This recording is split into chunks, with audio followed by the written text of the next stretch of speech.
Bismillah, Assalamualaikum warahmatullahi wabarakatuh. Perkenalkan, nama saya Miftahul Mujahidin, NIM akhir 193. Di sini saya akan menjelaskan terkait dengan soal yang diberikan oleh Pak dosen yang berkaitan dengan mata kuliah Tafsir Tarbawi. Tujuan dari saya membuat video ini untuk memenuhi tugas akhir mata kuliah Tafsir Tarbawi.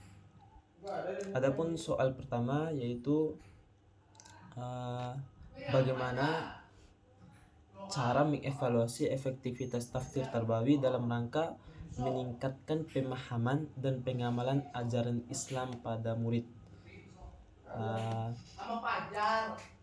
Untuk mengevaluasi efektivitas tafsir Tarbawi dalam meningkatkan pemahaman dan pengamalan ajaran Islam pada murid, itu perlu dilakukan pendekatan evaluasi yang menyeluruh, mencakup aspek kognitif, efektif, dan psikomotorik.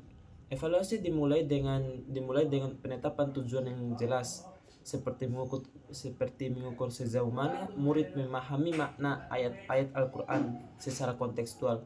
Karena tafsir Tarbawi ini berorientasi pada poin-poin dalam pendidikan, yaitu cara menafsirkan ayat-ayat yang berkaitan dengan pendidikan. Perubahan sikap yang mencerminkan nilai-nilai Islam serta mengamalkan ajaran tersebut dalam kehidupan sehari-hari. Selanjutnya dirancang dalam instrumen evaluasi yang sesuai dengan dengan tiap aspek. Untuk aspek kognitif, pemahaman dapat diukur melalui tes tertulis, diskusi, atau tugas seperti ringkasan tafsir dan murid. Aspek efektif dapat dievaluasi melalui observasi guru, angket sikap, jurnal reflektif, atau wawancara untuk melihat sejauh mana nilai-nilai seperti empati, kejujuran, dan tanggung jawab. Jurnal reflektif atau wawancara untuk melihat sejauh mana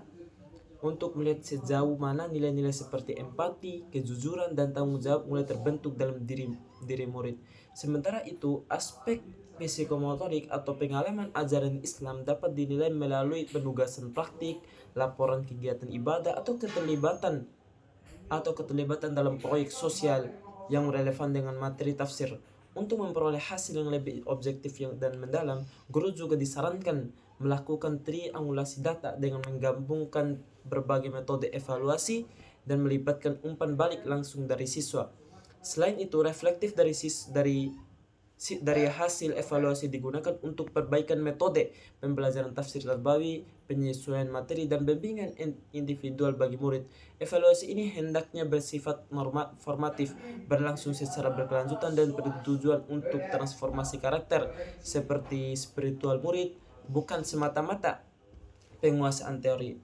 Mungkin dari evaluasi 3 bentuk evaluasi yang disampaikan tadi, yaitu evaluasi dari segi kognitif, efektif, dan psikomotorik. Itu cara untuk mengetahui efektivitas tafsir Tarbawi. Mungkin hanya itu yang bisa saya sampaikan berkaitan dengan soal pertama ini, yaitu cara untuk mengevaluasi efektivitas tafsir Tarbawi dalam rangka untuk mengetahui sejauh mana ajaran Islam pada murid. Tafsir dalam rangka meningkatkan pemahaman dan pengamalan ajaran Islam pada murid.